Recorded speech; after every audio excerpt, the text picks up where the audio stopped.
অসম এই ভূমি ইতিহাস আৰু বীৰত্বৰ গাথাৰে সমৃদ্ধ।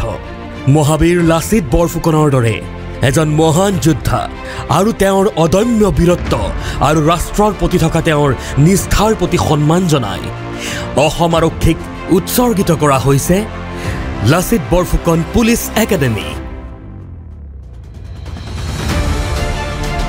2014 চনত গুৱাহাটীত মাননীয় প্ৰধানমন্ত্ৰী শ্ৰী নৰেন্দ্ৰ মোদী ডাঙৰীয়াই দিয়া স্মাৰ্ট পুলিচিঙৰ লক্ষ্যত ৰাজ্য চৰকাৰে নিজৰ এটি বিশেষ অভিযান ৰূপে গ্ৰহণ কৰে আৰু 2022 চনৰ ডিচেম্বৰ মাহত লাচিত বৰফুকন পুলিচ একাডেমীক আনুষ্ঠানিকভাৱে ঘোষণা কৰা হয়। মাননীয় গৃহমন্ত্ৰী শ্ৰী অমিত শ্বাহ ডাঙৰীয়াই একাডেমীৰ প্ৰথম পৰ্যায়ৰ উদ্বোধন কৰে। গোলাঘাট জিলাত অৱস্থিত 340 একৰ ভূমিৰে বিস্তৃত এই লাচিত বৰফুকন পুলিচ একাডেমী হৈছে ভাৰতবৰ্ষৰ অন্যতম অত্যাধুনিক প্ৰশিক্ষণ প্ৰতিষ্ঠান।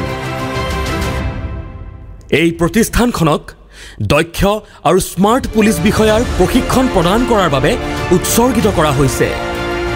আধুনিক আৰক্ষী ব্যৱস্থাৰ প্ৰত্যাহ্বানসমূহ সমাধান কৰিবলৈ ইয়াত পৰম্পৰাগত পদ্ধতি, প্ৰশিক্ষণ, বিজ্ঞান আৰু অত্যাধুনিক প্ৰযুক্তিৰ ব্যৱহাৰ কৰি দেশৰ বাবে সাহসী আৰু নিষ্ঠাবান আৰক্ষী কৰ্মচাৰীসকলক প্ৰশিক্ষিত কৰা হয়।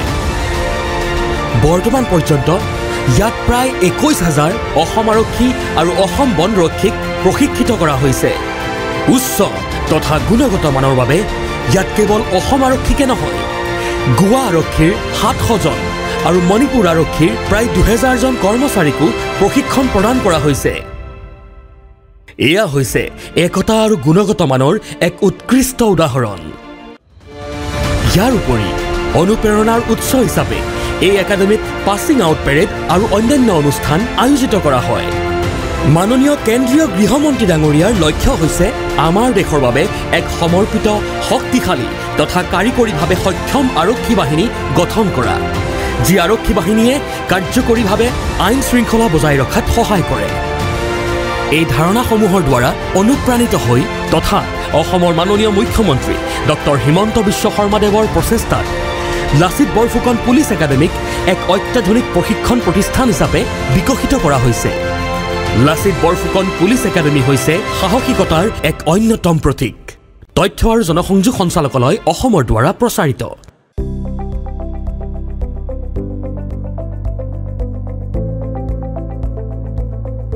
NB নিউজ, সহজ সৰল ভাষাত নৱভাৰতৰ কথা।